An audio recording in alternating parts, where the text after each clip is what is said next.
IPL নিলামে Chennai super কিংসের জালিয়াতির অভিযোগ, ঠিক এমনই এক বিস্ফোরক মন্তব্য করলেন ললিত মোদি।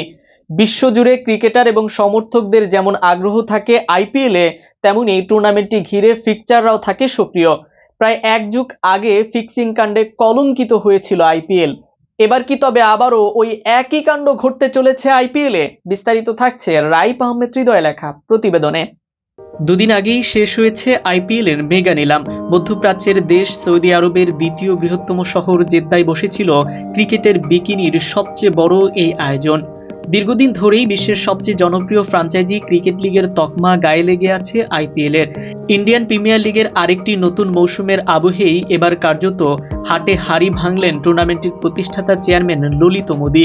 2008 সালে ভারতীয় ক্রিকেট বোর্ডের বিসিসিআই সহসভাপতি থাকতে তার নেতৃত্বে আইপিএল শুরু হয়েছিল। সেই মোদি এখন আইপিএলে তো বটেই, নানা অনিয়মের কারণে ভারতের ক্রিকেটে আজীবনের জন্য নিষিদ্ধ, থাকেন লন্ডনে। সম্প্রতি সেখানেই এক সাক্ষাৎকারে জনপ্রিয় এই ক্রিকেট লিগটিতে আম্পায়ার নিয়ে গড়াপেটা, নিলামে জালিয়াতি নিয়ে রীতিমতো বোমা ফাটালেন। ললিত মোদির কাঠগড়ায় সাবেক ভারতীয় ক্রিকেট বোর্ড সভাপতি এন শ্রীনিবাস।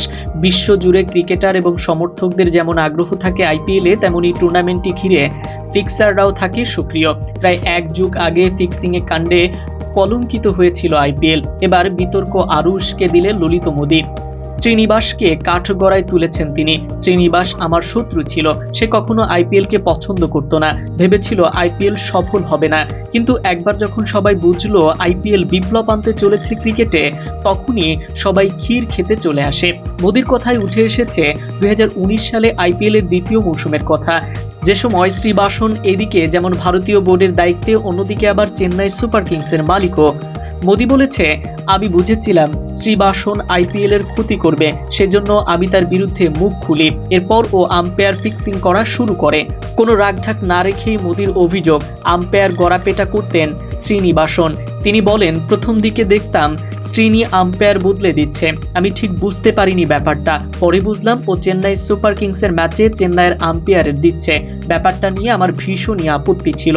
আমার কাছে একটা স্টেপ ফিক্সিং, যখন ব্যাপারটা ফাঁস করে দিতে চাই, শ্রীনিবাস আমার বিরুদ্ধে চলে আসে। এ তো গেল একটা দিক। আম্পায়ারিং নিয়ে গড়েপেটা করার পাশাপাশি আইপিএল নিয়েও নিজের জোর খাটিয়েছেন শ্রীনিবাসন। যে নিলাম হয়েছিল ওই 2009 সালে, যাকে মোদি বলেছেন নিলাম গড়াপেটা। মোদির দাবি অনুযায়ী ওই নিলামের আগে সব দলকে বলে দেওয়া হয়েছিল কেউ যেন অ্যান্ড্রুর ক্লিন ফেটের জন্য না ঝাঁপায়।